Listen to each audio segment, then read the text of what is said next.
Hello. So we're all in this slightly peculiar boat where a lot of us are being forced to learn skill sets, which in one level is exciting and another is really frightening. So I wondered if I could help today. I've taught presentation skills for a lot of years and I've taught leadership skills. And I wonder if today, if I just do a little sharing with you, it might alleviate some of your anxiety around what it is to stand up and deliver a presentation online, or indeed you can tailor these to being in a Zoom meeting. But it feels, I think, to people that haven't been actors or performers, or indeed people that are more introverted, it feels really terrifying to put something down on camera. So I wanted to help you with that because it's just skills. And I want to reassure you that the more you do it, the easier it'll get. So I used to be an actor. I'm not anymore. And you may have an inner monologue now where you're going, well, that's why it's easy for her. It's not easy for me. This is a skill that I work on continually and I learn, but there are some tips that I have. Okay, first let's start with the technical things. Have a think about your background. That's a good place to start. If you're going to be on a camera and you've got some inadvertent thing going on behind you, the more neutral the better. You want people's focus to be on yourself. You certainly want to be careful if you've got books, what the titles are. I've got into problems with that before. Or some crazy art, very busy art. We all struggle to retain focus. So if you've got something that's looking more interesting than you in the background, people's attention are going to be drawn there. You want to think about acoustics. If you can invest, if you have the financial resources to invest in a little microphone, I've got one on here, it's just $100 on eBay. It's really great. If people can't hear you properly, they'll switch off. Also, the timbre of your voice is important. It's how we read authenticity in each other. So I would advise doing that. But if you can't, that's fine. Being in a room that has a carpet is great to help with those acoustics. If you haven't got a carpet, just throw down some towels or a rug and some cushions. That's really helpful too. You want to make it as easy as possible for the people that are watching you to focus on what you're saying, not getting distracted by other things that are going on. So if you've got flashing lights in the background, if you've got an open window in the background or a window in the background, not a great idea. It may look aesthetic to you, but just simplify. Simplify it as much as you can. That said, obviously I've got a pretty busy background going on here, but I've countered it by wearing a very plain outfit. Hopefully that's not too crazy for you. I have been careful about the names on the spines of the book. I have a feminist shelf up here that have some kind of radical words written on the spine, and I think if I had them behind my head, I would lose your attention. So let's talk about your clothes. And actually this is important in relation to your behavior and your body language. What makes you feel comfortable may not necessarily make your audience feel the same way. So for example, if you feel really comfortable in a singlet with a low-cut top or the buttons all undone, it's quite a noisy statement. Just have a think about it from the perspective of the other person. I'm a real fan of not wearing patterns, not wearing anything too noisy. If you have your ears pierced, not great big clunky earrings. Looking at your makeup, if you wear makeup through the screen. And it's not about trying to be somebody else, and it's certainly not about trying to be less yourself. It's just being sensitive to the fact that you're working through a different medium. So think about necklines, think about what you want to cover up and what you want to expose. Think about what makes you feel comfortable and what allows people to just focus best on you. And also what's appropriate to wear. Delivering a video on, say in a corporate space, if you're in your swimmers or pajamas, obviously that's a ridiculous analogy to make, but if you're there, it's not going to serve you. So be thoughtful around that. And clothes matter because they change the way that you feel. We know from the research that if you just dress to the waist, which I know a lot of us are doing in Zoom, and I've been doing it in Zoom meetings as well, but we know from the research that if you just dress professionally to the waist and then from the bottom down you're in shorts and your Ugg boots, it actually does change how seriously you take yourself on a subconscious level. It alters the hormones that are released in your brain. So if you want to bring your best game, your A game, your most shiny self, I encourage you to do that with the way that you dress. So for example, now I'm in proper shoes. It'd be very easy for me to have my shoes off and to feel more comfy, but it would alter the way that I speak to you in a subtle way. So dress how you want to be perceived. All right, so we've talked about dealing with your background, we've talked about acoustics, we've talked about your clothes and your makeup and your earrings. Check your tech. Make sure you're ahead of that.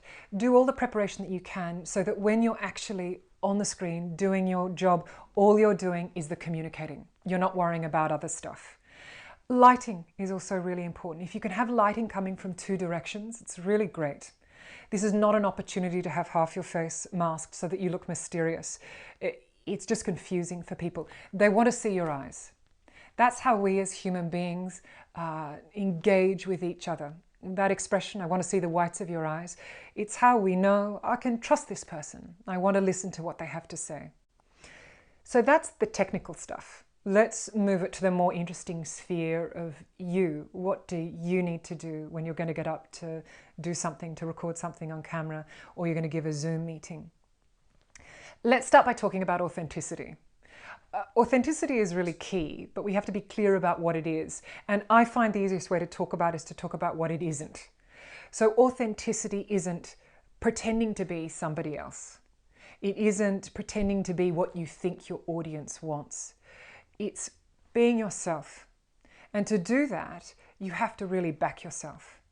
So that's kind of a nebulous idea, but it's giving yourself permission.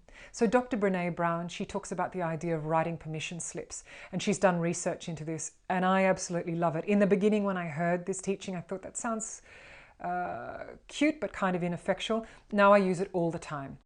So you may want to literally write yourself a permission slip. I give myself permission to have fun. I give myself permission to be the authority on this. I give myself permission to be in service. I give myself permission to shine.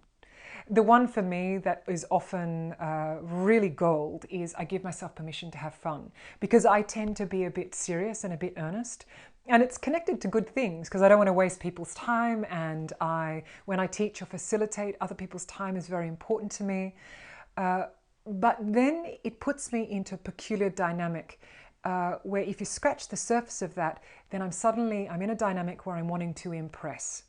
And that's about my ego. And I lose my authenticity because then I start doing stuff in the space.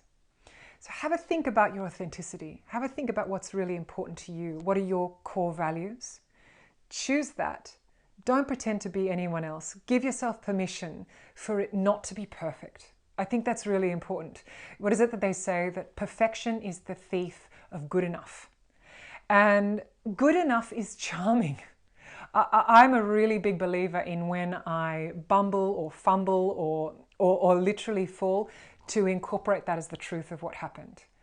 I am not perfect. I don't want to pretend to be perfect because that's exhausting and inachievable.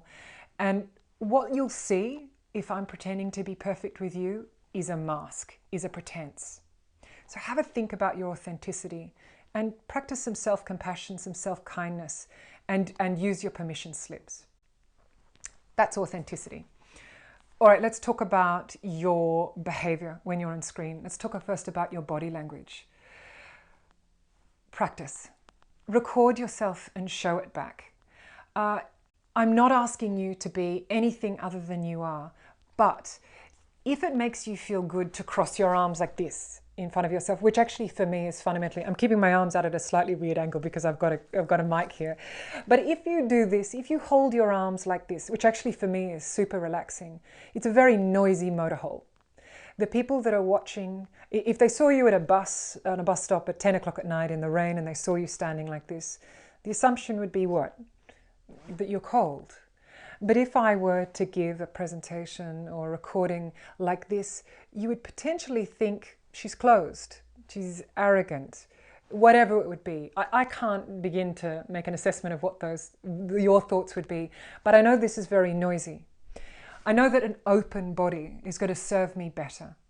The more relaxed you can be, the better, which doesn't mean having half a bottle of wine or indeed a glass of wine. We'll talk about using your breath later. But think about being open. I want to direct you towards Amy Cuddy's TED Talk. Amy Cuddy is spelled C-U-D-D-Y. She does some beautiful work and research around the power pose. I'm sure many of you know it. It's one of the most popular TED Talks of all time. So your feet wide apart, your hands above your head. I'm not going to go into what that delivers to you other than to say that if you sit small, if you're hunched by your phone, if you're thinking about self-consciousness, if you don't take up your space and you don't expand, then the hormones that are released, those stress hormones of cortisol and adrenaline, they will be dumped into your system and it'll alter your performance. So give yourself permission to stand broad, to take up your space. Do the Amy Cuddy. Stand in the power pose before you film. Really turn up. Try not to be too closed down. Try not to overtouch your face. If you have a tendency to touch your hair, tie it back. If you wear a lot of jewelry, I tend to wear a lot of bracelets. Take them off so they're not clinking and getting in the way. Be mindful of your tics. One of mine is that I tend to touch my eyelashes. And the reason that we do tics primarily is a self-soothe. So it's this. Can you guess why I do that? I mean, it's nuts, right? It's a bit crackers to do that. Why I'm doing it, it's not conscious. I don't think, oh, you know what, Zoe, now would be a good time to touch my eyelashes. And I just watch it back on a camera and I go, wow, I'm doing that thing with my eyelashes again. So what I'm doing there is I'm giving myself a moment, a break, a psychological break. And it's deeply distracting for you and anybody that watches. I might get away with it once, not now that I've told you, but I don't do that. And I know, so work out what your tics are and don't do them. For some people, it can be a collapsing heel, a collapsing ankle, fidgeting a lot. Work out what it is, just breathe into it and let it go. Then we're going to talk about your voice. So there are 4 aspects to your voice. And the acronym for it is BEAR, B-E-A-R. So the B is your breath, the E is energy, the A is articulation, and the R is range.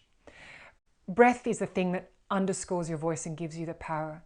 So before you start, take 3 deep breaths. We're going to talk about it in relation to relaxation and getting rid of those stress hormones, those stress hormones. But it's also an incredible way to bring you into focus and to oxygenate your brain. But B in this acronym for your voice, your breath is what supports your voice. And you really need to think about your voice because it's, other than the way you're looking, it's the primary way to channel your information. So deep breaths at the beginning and deep breaths throughout. And by that I mean right down to your diaphragm, not just snatching up to your chest. E is energy in your voice. And I specifically say energy and not volume. Because if I just bring a lot of volume and shout at you, it's going to be about 30 seconds before you find that exhausting and you peel away. Stop it, shouty woman. But my energy, so say for example, the way I'm speaking to you now, I'm bringing a level of energy that I wouldn't use if you and I were sitting chatting over dinner together. I'm bringing more energy.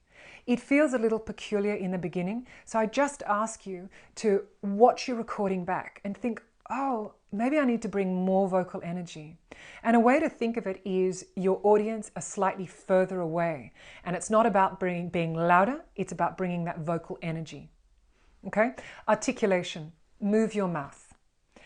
We have a tendency to gabble our names, the names of projects, things we know well.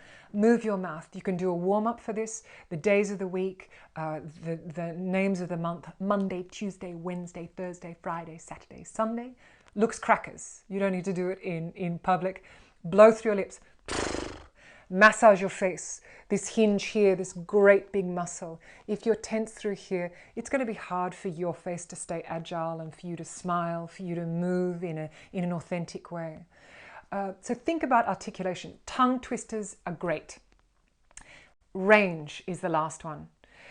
So autonomic feedback loop is the jargon term for it, that when you stare at an inanimate object like a camera, or if you're shy and have a bad tendency to look at the floor, or if some crazy person who's taught you presentation skills has told you to look beyond people's heads, what we know is that your voice will de-animate.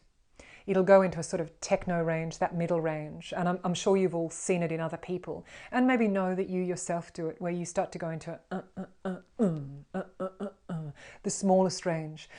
I want you to think about your voice being all the colors and shapes and size and arc of an orchestra. The highs and lows. When you bring your energy, you also use it back. So the autonomic feedback loop, the best way to do that is to look another human being in the eyes. I'm not doing that now. I can't. I'm looking down the barrel of the camera because I'm looking at you. But what I am doing is I'm using my imagination to see your face there, to allow me to animate. So that bear analogy is really helpful. Let's now talk about your breath in relation to helping with self-consciousness. Self-consciousness is the most common thing I'm asked about when I'm helping people and teaching presentation skills. If you don't feel nerves, self-consciousness is a great word to think about, but I think most of us feel nerves. Primarily, we go to war against them. And I'm often asked, how do I not feel my nerves? I want them to go away. And I encourage you to change the lens on it, which is your nerves are your friends. They're there to help you recognize that this is important to you. And for me, I think of it as butterflies taking off. And if I don't have that sensation of those butterflies taking off in my belly, I know that I'm not properly engaged with how important this is. And I need to reconnect with my why. Why am I sharing the message that I'm sharing? Why is it I want to tell you whatever this specific thing is? So we will carry on talking about breath, but it does bring me to this very important thing. Work out your objective, which is an acting term. The objective is, what is it that you want to do to the person who's listening? It's just such a great thing to be clear about because it takes your attention off yourself. If I sat here, for example, thinking, gosh, I hope they like me, I hope they think that this is useful, I would be in a world of hurt and a world of ego and a world of self-consciousness. But what I did before we started filming was I went, what is my why? What is it I want? And what I want is you to develop some skills, and I want you to find this useful. And then the secondary thing for me, which is always really helpful for me and helps me feel less self-conscious, is I want to be in service. This isn't about me being a know-it-all, it's about being in service, which is subtle, but a really profound lens shift. So let's go back to your breath. What we know is taking 3 big, deep breaths reduces your heart rate, it lowers your blood pressure, it oxygenates your brain, and it brings you into the present. Those are all things that you need to be able to do this well and to be authentic, to be your authentic and powerful self. So start to have a think about whether deep breathing is available to you or whether you have habitually moved up to just chest breathing. So we're sort of talking now about the art of breathing as opposed to the act of breathing. Have a think. It's lovely to think about it late at night or first thing in the morning, what it feels like to take a big deep breath down into your belly and also to expel it. You can look up on the internet box breathing, which is really effective too. It's used in the army, it's used in corporates. I love this one too. It's great for those of you that are visual as well. And it's breathing in for 4, holding for 4, breathing out for 4, holding for 4, repeat. And you build a box in your mind's eye as you do it. It's quite incredible. I really highly recommend you to do it. It's a fabulous tool for calming yourself down and coming into the present. I'm going to jog sideways a little bit because I'm often asked about humor. And should I be funny when I'm doing my presentation? The answer is yes, if that's available to you. If you're funny in your everyday life, I highly recommend that you do that. If you're not, then now's not the time to give it a whirl. If you've been to a wedding and you've seen someone give a best man speech or a father of the bride speech where they've doled out those terrible jokes and you just feel sad for them, that's not what you want to engender in your audience. But by using your breath, by allowing yourself to be authentic, by choosing to be in the present, by backing yourself, by also allowing yourself not to be perfect, you open the way for humor. And humor doesn't have to be, knock, knock, who's there? It can just be an energy that you bring, which is, let's play. And everyone loves that. And that's the increase of the energy that you can bring. So whatever it is that you're selling, whatever it is that you're sharing, find your passion. Remember why you were curious about it and deliver that, because that's contagious. And here's a secret, and maybe it's not a secret to you, but in there is the key to charisma. In there, bring your passion, bring your curiosity, and you will, and get out of your own way, and you will come alive. And that will make it wonderful for people to watch, and they'll stay present with you. Okay, we're talking a lot. How are you all going? I'm talking a lot. I wish you'd stop talking. Okay, let's move on. So we've talked about your body language. We've talked about your breath. We've talked about your voice. We've talked about nerves and self-consciousness. Just to touch back on that, the image that I really love for myself is that you want to think of yourself like a swan on top of the water, cool, calm, collected, but underneath the water, your little feet going like the clappers, directing the ship, staying connected to where you want to go. So that's a lot to think about, isn't it? I hope that some of that has been useful to you. If you want to know further about that, there's plenty on my website and out there in the world. The last thing I want to say is give yourself permission to just give it a whirl. And what you have to say is valid. And now, particularly, we're being invited to share in whole new ways. And you can, like me, and I'm speaking to myself as well in this, we can be overwhelmed and feel isolated and focus on what we can't do and the skills we feel we don't have, or we can just gently start building them. And that's what I encourage you to do. Back yourself, give yourself permission to shine, because no one else can give you that. And I was once told by an incredibly wise man, he said to me, bringing your A game, bringing your best self is the most gracious you can gift you can give other people. And I've thought about that a lot over the years, because I used to be really frightened of, and it still crops up in me, of taking up too much space. And this person, he said to me, take up your space. That's not reducing anybody else's space. Actually, what it's saying is, I respect you enough to bring my most shiny, golden, whole self. And here it is for you. And let's have some fun and share and be in connection. So I wish you well, my friends. It's a full-on weird time. And I love that thing, I don't know who said it, that we've all been sent to our rooms for a jolly good think. So I hope you're doing some good thinking, and I hope you're being kind to yourself, and I wish you well.